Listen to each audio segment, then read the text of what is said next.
कहानी शुरू होती है और हम देखते हैं एक गरीब देश कजाकिस्तान को, जो कि सचमुच एक बहुत गरीब देश है। याद है जो कि मुझे ये मूवी इस देश के सबसे पढ़े लिखे होनहार नौजवान बोराट को, जो कि बताता है कि उसको घचाघच करना बहुत पसंद है। कहता है मैं कजाकिस्तान का रहने वाला हूँ, जो कि घिरा हुआ है ताजिकिस्तान, गिलगिस्तान और उज्बेकिस्तान से। ये मेरा गाँव है और ये मेरे गाँव का सबसे बड़ा कारी है। ये मेरे गांव के बच्चे हैं जो असला बारूद से खेल रहे हैं और ये मेरा पड़ोसी है और सच बताऊं तो ये मेरे कांड का दर्द है। ये मेरी बहन है जो कि पूरे कजाकिस्तान की चौथे नंबर की सबसे बड़ी वेश्या है और ये मेरी मोम है जो कि इस गांव की सबसे बूढ़ी औरत है, जिसकी उम्र सिर्फ 45 साल है। और ये जो मोटी आप लोगों को दिखाई दे रही है उसका नाम है उक्साना। ये मेरी वाइफ है और साली बहुत बोरिंग है, जो कि मुझे बिल्कुल भी पसंद नहीं है। मुझे पिंग पोंग खेलना पसंद है, सन बाथ लेना पसंद है, डिस्को डांस करना पसंद है और शहर जाकर लड़कियों को टॉयलेट करते हुए देखना बहुत पसंद है। मैं एक टेलीविजन रिपोर्टर हूँ कजाकिस्तान का, जहाँ पर हम उसे न्यूज रिपोर्टिंग करते हुए भी देखते हैं। मेरा देश सोशल कल्चर में काफी पीछे है, इसीलिए मिनिस्ट्री ऑफ इन्फॉर्मेशन ने ये डिसाइड किया कि वो मुझ जैसे पढ़े लिखे और होनहार को अमेरिका भेजेंगे, ताकि मैं वहाँ का सोशल कल्चर सीखूं और वापस यहाँ आकर उन लोगों को सिखाऊं। वो एक अटैची में अपना सामान पैक करता है और सभी के साथ खेलता कूदता उन सभी से विदा लेता है।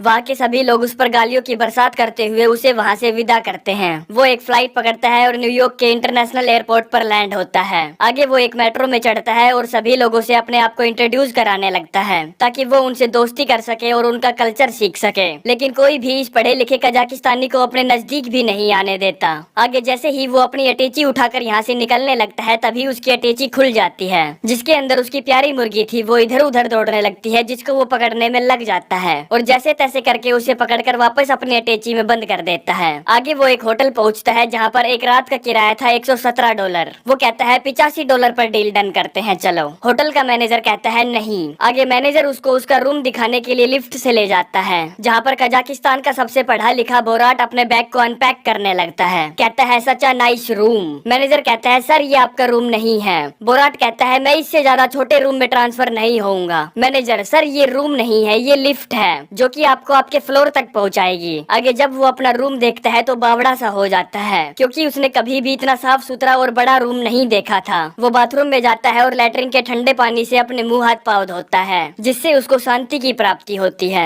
आगे वो स्ट्रीट पर हगने बैठ जाता है और सभी से अपने आप को इंट्रोड्यूस कराने की कोशिश करता है, लेकिन वहाँ के लोग किसी भी अनजान आदमी से मिलना जुलना इतना पसंद नहीं करते, इसीलिए वो इससे दूर दूर भागते हैं। और जब वो सभी से अपने आप को इंट्रोड्यूस कराता कराता थक गया, तब उसे कुछ परम सुंदरियां दिखती हैं, जिन्हें देखकर वो अपने गन्ने का रस निकालने में लग जाता है। सभी लोग उसकी ये चूतिया हरकतें देख रहे थे। कहता है ये मेरी जिंदगी का सबसे खुशी भरा दिन था और मैं बहुत एक्साइटेड हूँ अपनी रिपोर्टिंग स्टार्ट करने के लिए। अगले दिन वो एक गवर्नमेंट अधिकारी से मिलता है और अपनी रिपोर्टिंग स्टार्ट करता है। और जब गवर्नमेंट अधिकारी उससे कुछ सवाल जवाब पूछता है तो वो अपनी चूतिया हरकतों पर उतर आता है। आधी रात में वो अपने रूम में टीवी देख रहा था, तभी टीवी पर उसको एक हॉट सेक्सी एक्ट्रेस दिखाई देती है, जिसे देखकर वो बिल्कुल लट्टू हो जाता है और बड़ी गौर के साथ उस मूवी को देखने लगता है। मूवी में उस एक्ट्रेस का नाम था सीजे। वो कहता है कजाकिस्तान के लोगों ने कभी भी सीजे जैसी लड़की को नहीं देखा होगा। उसके गोल्डन बाल है और दांत जैसे सफेद मोती और गांड उसकी ऐसी है जैसे 7 साल के बच्चे की। मैं अपने पूरे जीवन में पहली बार प्यार में हूँ। सुबह होते ही वो इंटरव्यू के लिए रेडी हो जाता है। कहता है कजाकिस्तान में 5 औरतें एक साथ खड़ी नहीं हो सकती, सिर्फ रंडी खाना और कब्र छोड़कर, क्योंकि ऐसा करना गैर कानूनी है। अमेरिका में बहुत सारी औरतें ग्रुप में बैठ सकती हैं और उन्हें फेमिनिस्ट कहा जाता है। आगे वो एक औरतों के ग्रुप से मिलता है और उनसे पूछता है कि ये फेमिनिस्ट क्या होता है। एक बुढ़िया बताती है इसका मतलब होता है कि औरतें मर्दों के बराबर हैं। ये सुनते ही बोराट की हंसी छूट जाती है। फिर वो उनसे पूछता है कि क्या तुम्हें लगता है कि लड़कियों को पढ़ाना लिखाना सही है। वो कहती है हाँ बिल्कुल। बोराट कहता है ये एक बहुत बड़ी समस्या है, क्योंकि औरतों का दिमाग मर्दों के मुकाबले छोटा होता है। यहाँ पर बैठी औरतें कहती है नहीं ये बिल्कुल गलत है। बोराट बताता है गवर्नमेंट साइंटिस्ट डॉक्टर चमकलाल ने ये साबित करके दिखाया है कि उनका दिमाग गिलहरी जितना छोटा होता है। एक लेडी पूछती है क्या तुम्हारे गवर्नमेंट के साइंटिस्ट ने ऐसा बताया है। दूसरी कहती है ये बिल्कुल गलत है, डॉक्टर चमकलाल चूतिया है। बोराट हमें बताता है कि मैं बिल्कुल भी इन बुढ़ियाओं की बातों पर फोकस नहीं कर पा रहा हूँ, क्योंकि मेरे दिमाग में बार बार वही सेक्सी सीजे आ रही है जिसने लाल कलर की चड्डी पहनी थी। बोराट को चूल मची थी तो वो उनसे पूछ लेता है कि कल रात मैं एक मूवी देख रहा था जिसमें एक औरत का नाम सीजे था, क्या तुम लोग उसको जानती हो। वो कहती है वो बेवॉच मूवी की पेमेला नाम की एक्ट्रेस है और वो कैलिफोर्निया में रहती है। जिसके बाद वो फटाफट अपने रूम में पहुंचता है और अपना सामान पैक करने लगता है, क्योंकि अब उसे कैलिफोर्निया जाना था पैमेला से मिलने के लिए और उससे शादी करने के लिए। और ये बात जब वो अपने मैनेजर को बताता है कि उसे कैलिफोर्निया जाना है तो उसका मैनेजर उस पर भड़क पड़ता है।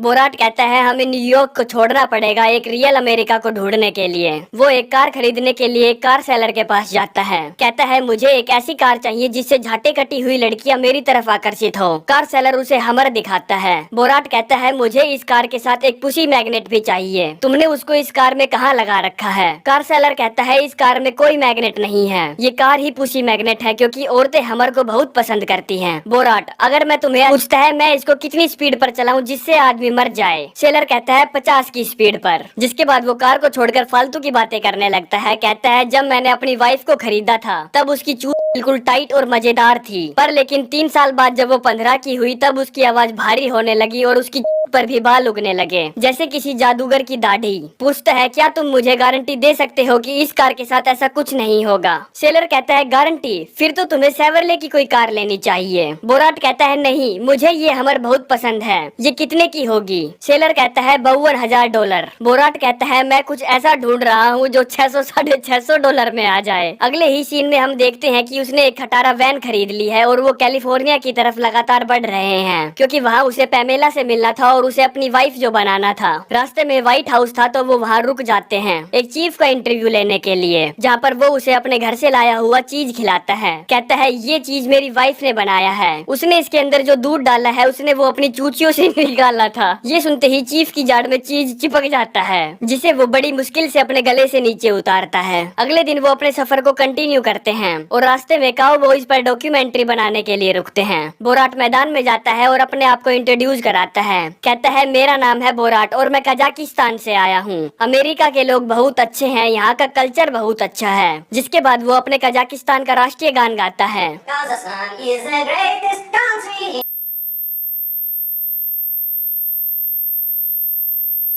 वहाँ पर मौजूद सभी लोग इतना तगड़ा और अच्छा नेशनल एंथम सुनकर उस पर भड़क पड़ते हैं, क्योंकि वो सभी देशों की बुराइयां कर रहा था और अपने देश को महान बता रहा था। वो सभी लोग उसे धक्का मारकर वहाँ से भगा देते हैं। अब चलते चलते उनको रात हो जाती है। उन्हें कैलिफोर्निया का रास्ता भी नहीं पता था, तो वो कुछ टपोरियों से कैलिफोर्निया का रास्ता पूछता है और उनके पहनावे और उनकी भाषा की तारीफ करने लगता है। कहता है क्या तुम मुझे भी ऐसा स्टाइल मारना सिखा सकते हो? रात ज्यादा हो गई थी तो वो एक होटल में रूम पूछने के लिए जाता है, लेकिन वहाँ के लोग उसे जैक छपरी समझते हैं और उसे वहाँ से भगा देते हैं, क्योंकि इस साले का पहनावा ही इतना अजीब था। वो किसी और होटल में रूम किराए पर लेते हैं और जब बोराट बाथरूम से नहा धोकर निकलता है तो वो देखता है कि उसका मैनेजर मैगजीन में पैमेला की फोटो देखकर मुट्ठ मार रहा है। ये देखकर उसको गुस्सा आ जाता है और वो दोनों लड़ने झगड़ने लगते हैं। अगली सुबह हम देखते हैं कि बोराट अपनी वैन में अकेला बैठा है। कहता है मेरे साथ बहुत बुरा हुआ, मेरा मैनेजर जा चुका है, वो साला मेरे सारे पैसे ले गया और मेरा पासपोर्ट भी। वो मेरे लिए सिर्फ ये बैग छोड़ कर गया है जिसके अंदर मेरी मुर्गी है और कजाकिस्तान की टिकट है, लेकिन पासपोर्ट नहीं है। आगे वो अपनी वैन को लेकर वहाँ से निकल पड़ता है, लेकिन वो कुछ ही दूर पहुँचता है कि उसकी वैन का फ्यूल खत्म हो जाता है। कहता है ना मेरे पास कार है, ना पैसे हैं, ना मेरा मैनेजर है। मेरे पास आगे बढ़ने का सिर्फ एक ही हौसला है कि मैं एक दिन पैमेला को अपने हाथों में थामूंगा और उसकी दबा कर बजाऊंगा। वो सड़क पर लोगों से लिफ्ट मांगता है और उसे लिफ्ट मिल जाती है। वो सभी से अपने आप को इंट्रोड्यूस कराता है और फिर वो सभी दबाकर दारू पीते हैं। बोराट उन सभी को पैमेला की फोटो दिखाता है। कहता है मैं इससे शादी करने वाला हूँ और मैं ही उसकी फर्स्ट टाइम सील तोड़ूंगा। एक बंदा उसे बताता है कि उसकी सील पहले से ही टूटी हुई है। बोराट कहता है ऐसा हो ही नहीं सकता, वो सील पैक है, तुम सभी जल रहे हो, तुम्हारी चड्डी में आग लग रही है। जिसके बाद वो उसे यकीन दिलाने के लिए पैमेला की एमएमएस दिखाते हैं। बोराट जब उसे किसी और का चूसते हुए देखता है तो मायूस हो जाता है। सभी उसको सांत्वना देने की कोशिश करते हैं। वो उनकी वैन से उतर जाता है और एक जगह जाकर आग जलाता है। उसका दिल दुखी था तो वो अपनी मुर्गी को निकालता है और उसे आजाद कर देता है। कहता है जा